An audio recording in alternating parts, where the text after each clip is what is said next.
कभी कभी 24 घंटे में घड़ी दो घड़ी को बस बैठ रहो, कुछ ना करो, निरुपाय, निर्विधि, असहाय। आंखों को बंद हो जाने दो, कानों को बंद हो जाने दो, निर्जीव हो रहो। ऐसे रमण को समाधि मिली थी। रमण की समाधि समझने जैसी। ये सूत्र तुम्हें समझ में आ सकेगा। ज्यादा उम्र उनकी न थी, ज्यादा होती तो शायद समाधि मिलती भी ना। ज्यादा उम्र क्या हो जाती है लोगों की, अनुभव का कचरा खूब इकट्ठा हो जाता, फिर उस कचरे से छूटना बड़ा मुश्किल होता है। ज्यादा उम्र क्या हो जाती है, लोग ज्ञानी हो जाते बिना ज्ञान के, और बिना ज्ञान के जो ज्ञानी हो गया उसकी हालत अज्ञानी से बहुत बदतर हो जाती। ज्यादा उम्र क्या हो जाती है, लोग सुन सुन के पंडित हो जाते, तोते हो जाते, उपनिषद वेद दोहराने लगते, और जितने ही वेद उपनिषद कंठस्थ हो जाते उतना ही समझ लेना कि परमात्मा से दूरी बढ़ी।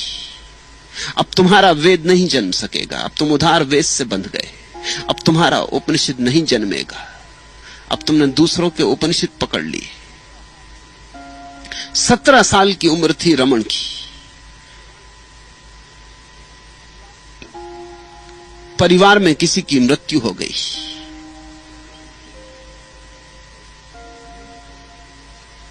रमण ने मृत्यु को घटते देखा। अभी अभी था यह आदमी, अभी अभी नहीं हो गया। कारो पीरो काहू द्वार जातो न पेखी, और न देखा काला न पीला, न किसी को देखा आते न किसी को देखा जाते, सब वैसे का वैसा था।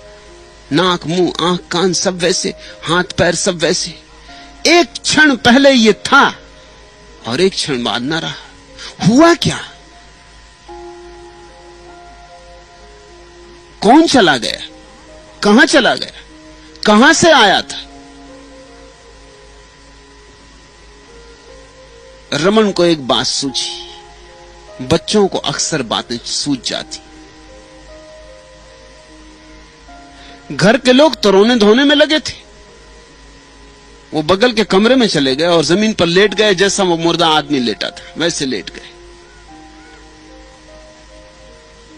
हाथ पैर वैसे कर लिए ढीले जैसे मुर्दे ने किए थे।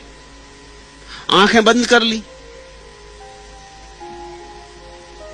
एक प्रयोग किया मृत्यु का कि मैं देखूं कि मेरे भीतर क्या होता है। अगर मैं ऐसे ही मर जाऊं तो कोई आता जाता या नहीं, कोई है बचता कि नहीं भीतर। शरीर को शिथिल छोड़ दिया। सरल भाव का बच्चा रहा होगा, अति सरल भाव का, कि जल्दी ही लगा कि मौत घट रही। हाथ पैर सब सूख गए।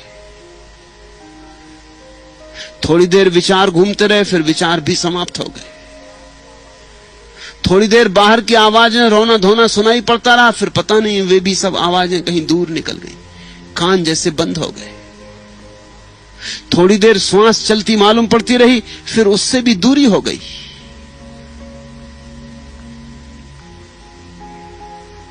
मृत्यु जैसे घटी। और जब घंटे भर बाद रमन ने आंखें खोली तो वो दूसरे ही व्यक्ति थे। चमत्कार हो गए। देख लिया उन्होंने भीतर अपने कि जो है उसकी कोई मृत्यु नहीं। जाके घर के लोगों का व्यर्थ रो रहे धो रहे, कोई कहीं गया नहीं, कोई कहीं जाता नहीं। और उसी दिन उन्होंने घर छोड़ दिया, चल पड़े जंगल की तरफ। अब इस संसार में कुछ अर्थ ना रहा। सारे अर्थों का अर्थ तो भीतर मिल गया। संपदा तो मिल गई, अब क्या तलाश करनी। इस संसार में तो हम संपदा की ही तलाश करते रहते। जब मिल गई संपदा, धनी हो गए, तो अब यहां क्या करना है, चल पड़े। और ऐसा रस लगा, ये मरने की कला में ऐसा रस लगा कि लोग कहते हैं कि जहां रमन बैठ जाते थे, दिनों बैठे रहते थे। आंख बंद कर ली, शरीर को मुर्दा कर लिया और बैठे और पी रहे रस। मालूम नहीं तुझको अंदाज ही पीने के। दिन बीत जाते, न भोजन की फिक्र है, न प्यास का पता है,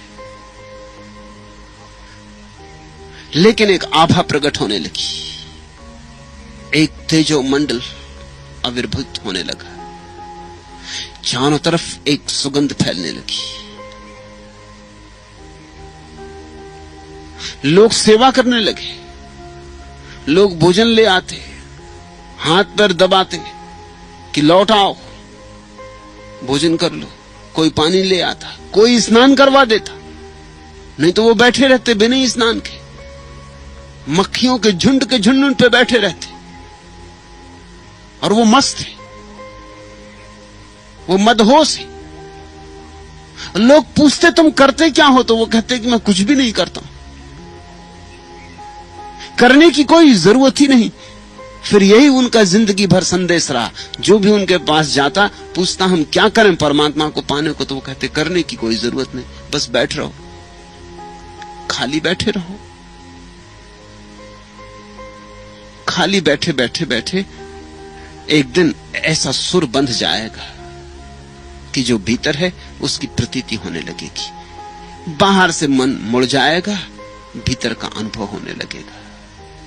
सुंदर कहत को कौन विधि जाने ताही, विधि से तो नहीं होता, बिना विधि के होता है। इसलिए छोटे बच्चे चाहें तो उनको भी हो सकता है,